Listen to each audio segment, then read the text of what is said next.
कांग्रेस के पूर्व अध्यक्ष एवं लोकसभा में विपक्ष के नेता राहुल गांधी एक दिन के दौरे पर आज बिहार पहुंचे। नई शिक्षा न्याय संवाद कार्यक्रम के तहत राहुल गांधी को दरभंगा के मुगलपुरा स्थित अंबेडकर कल्याण छात्रावास में दलित छात्रों से संवाद की अनुमति प्रशासन ने नहीं दी थी। इसके बावजूद गुरुवार को राहुल गांधी का काफिला जब अंबेडकर छात्रावास पहुंचा तो पुलिस प्रशासन ने चौरंगी के पास उसे रोक दिया।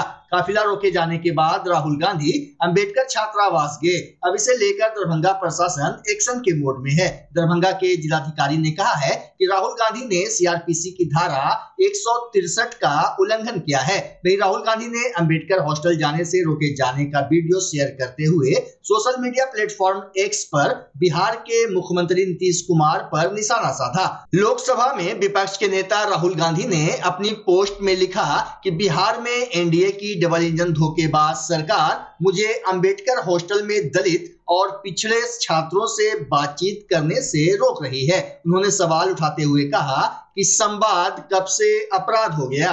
मैं SC ST अति पिछड़ा हॉस्टल में जाने की कोशिश कर रहा था, आपसे बात करने की कोशिश कर रहा था और यहाँ पे सरकार ने रोक रखा है। ये देखिए सामने क्या तमाशा हो रहा है। गेट खोलिए मेरे राहुल जी को बाहर निकलने दीजिए। वहाँ नहीं जा रहे और कहीं जा रहे हैं। हिंदुस्तान में लोकतंत्र नहीं है, सरकार मुझे अंदर नहीं जाने दे रही है। मैं सिर्फ 3 सवाल पूछ रहा हूँ। हम चाहते हैं कि शिक्षा में सरकार पैसा डाले, 50% की जो दीवार है रिजर्वेशन वाली उसे तोड़ा जाए, जो प्राइवेट एजुकेशन इंस्टीट्यूशंस में रिजर्वेशन हो, ये चीजें हम चाहते हैं। मगर आपसे बात करने नहीं दे रहे, तमाशा बना रखा है। शांति से हम जा रहे थे।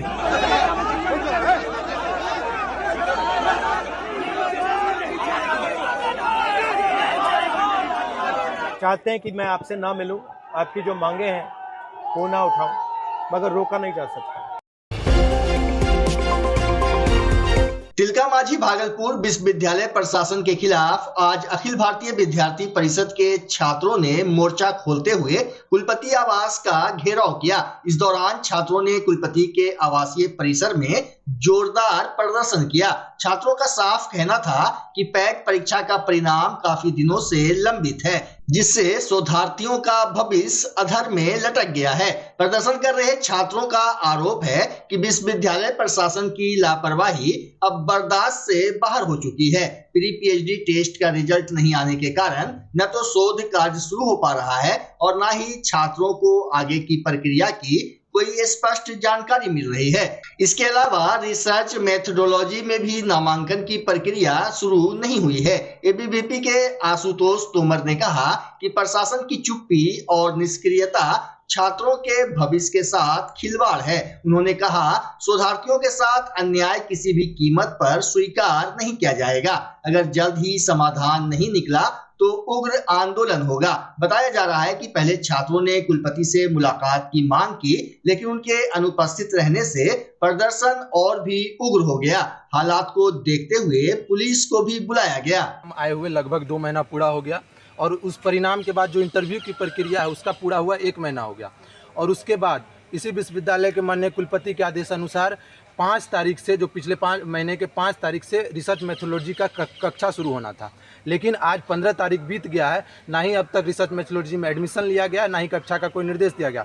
लगातार 7 से 8 दिनों के बीच हम लोग कई बार कुलपति, परीक्षा नियंत्रक, कुलसचिव महोदय से ज्ञापन के माध्यम से, बातचीत के माध्यम से उनको आवेदन दे रहे हैं कि हमारा रिसर्च मेथोडोलॉजी में नामांकन हो, कक्षा शुरू किया जाए। कई ऐसे बच्चे हैं जिनका स्कॉलरशिप रुक जाएगा, आने वाले दिनों में गर्मी की छुट्टी होने वाली है, जिसको लेकर रिसर्च मेथोडोलॉजी में अगर नामांकन नहीं होता तो उनका सेशन खुद लेट हो जाएगा।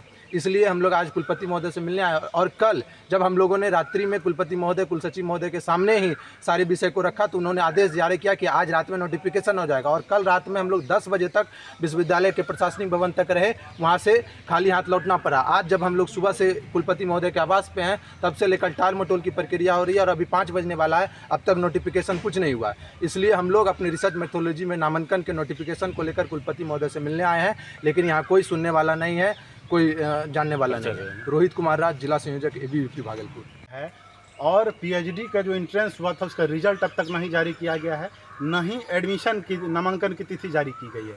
इसको लेकर के पिछले एक सप्ताह से हम लोग विश्वविद्यालय और कुलपति आवास का चक्कर लगा रहे हैं, लेकिन विश्वविद्यालय और कुलपति के द्वारा बार बार ये आश्वासन सिर्फ दिया गया कि हम लोग आज नामांकन की तिथि निकाल रहे हैं और कल निकाल रहे हैं, जिसको लेकर के हम लोग कल भी 9 बजे रात तक विश्वविद्यालय में थे। लेकिन कुलपति महोदय की कुलपति या विश्वविद्यालय प्रशासन की मंशा मुझे सही नहीं लग रही है।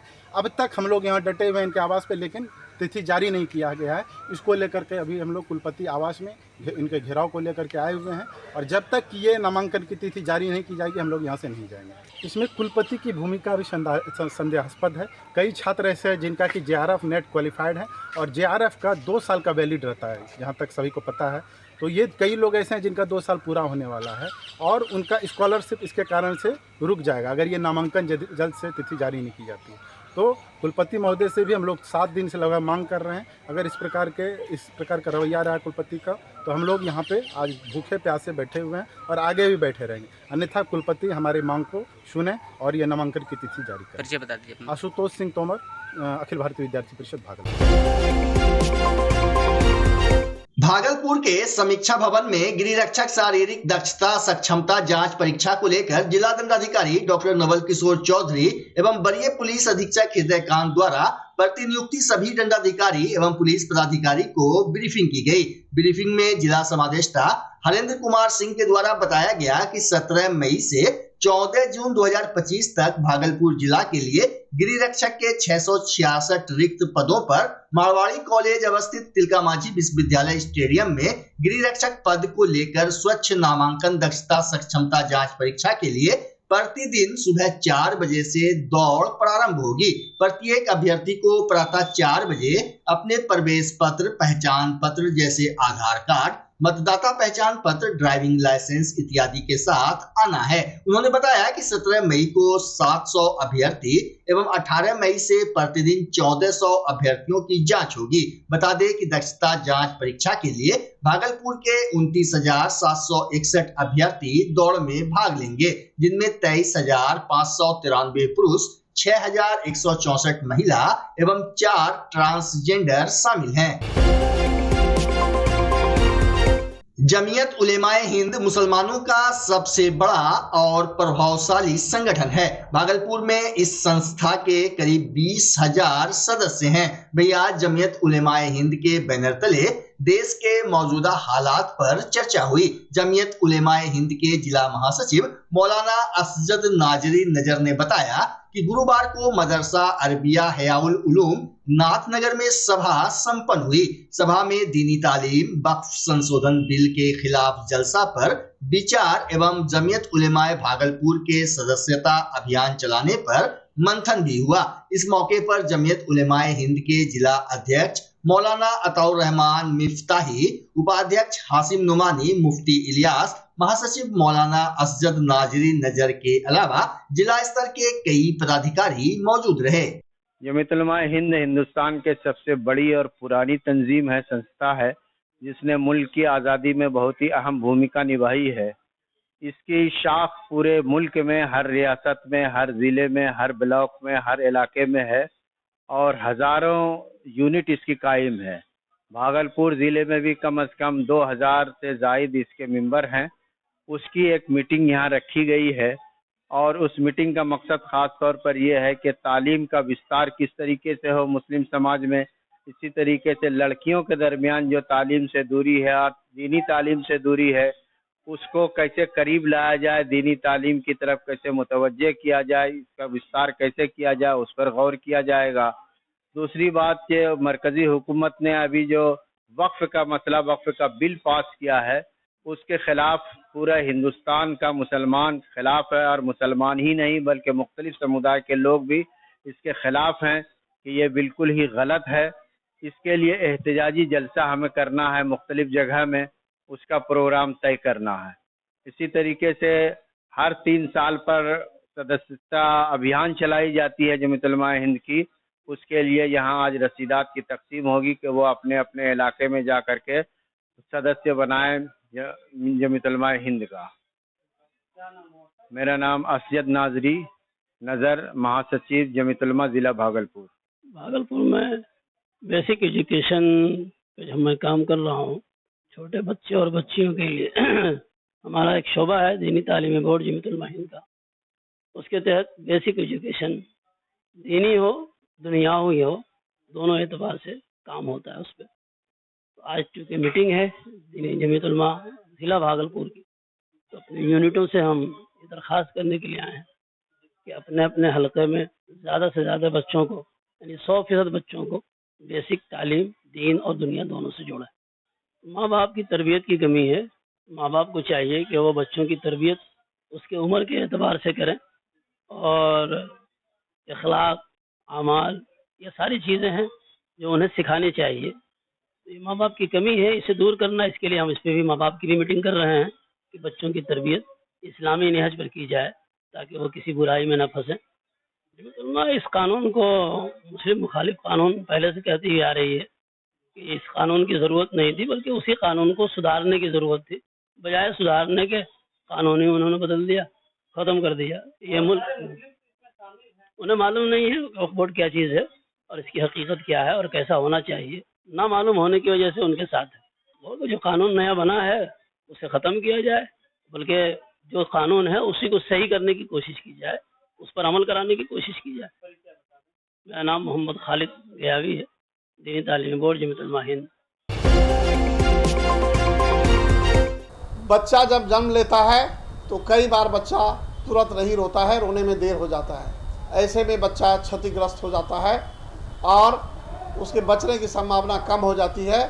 और यदि बचा तो भविष्य में उसमें विकलांगता की समस्या आती है, जिसे सीपी कहते हैं, जिसका कोई माकूल इलाज नहीं है और ज़िंदगी भर बच्चा विकलांगता से जूझ सकता है। ऐसे में पूरे संसार में कूलिंग थेरेपी का सहारा लिया जाता है। जन्म से ठीक 6 घंटा के अंदर यदि उसको कूलिंग थेरेपी दिया जाए तो उससे उसका सीपी की समस्या कम होती है और बचने की भी संभावना बढ़ती है। पहली बार बिहार झारखंड में आपके शहर के स्नेह नवजात शिशु बाल सेवा केंद्र में यह मशीन उपलब्ध है। कभी भी ऐसी बात हो कि बच्चा रोने में विलम्ब हो गया तो आप स्नेह नवजात शिशु बाल सेवा केंद्र में जरूर संपर्क करें।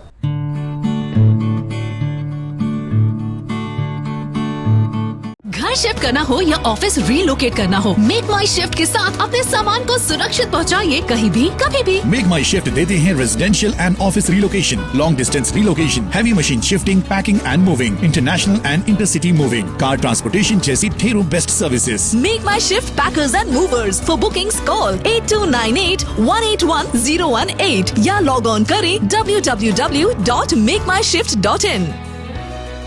रिंकू एलईडी बल्ब एक बार लाओ और चलाते ही जाओ। हमारे एलईडी बल्ब्स है क्वालिटी में नंबर 1 और एनर्जी एफिशिएंट, जो रखे एनवायरनमेंट और आपके बिजली के बिल दोनों का ख्याल। रिंकू एलईडी बल्ब के साथ एनर्जी बचाओ और बिल घटाओ। ये है पावर सेविंग लाइट जो चले लंबे समय तक और रखे आपके घर को रोशन। हमारे यहाँ एलईडी लाइट्स मिलते हैं एक व्यापक रेंज में जो आपकी हर जरूरत को पूरा करेगी। लेकिन यही नहीं, हमारे एलईडी लाइट सिर्फ चमकदार नहीं बल्कि एनवायरनमेंट फ्रेंडली भी है। तो आज ही लाओ रिंकू एलईडी बल्ब और पाओ 1 साल की वारंटी का भरोसा। रिंकू एलईडी बल्ब्स, नई जनरेशन के स्मार्ट बल्ब्स। आज ही संपर्क करें 8651063786 या मेल करें rinkooledbulb@gmail.com। हमारा पता असाननपुर, भागलपुर, बिहार 812002।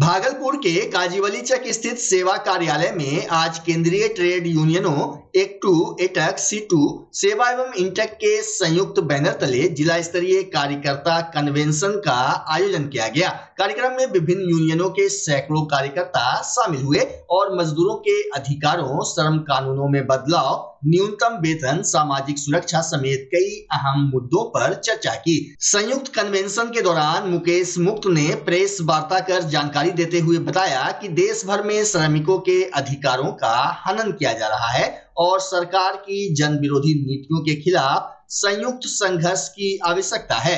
वक्ताओं ने कहा कि मजदूर वर्ग को एकजुट होकर अपने हक के लिए आवाज उठानी होगी। प्रेस वार्ता में मुकेश मुक्त ने बताया कि 20 मई को व्यापक आंदोलन होगा।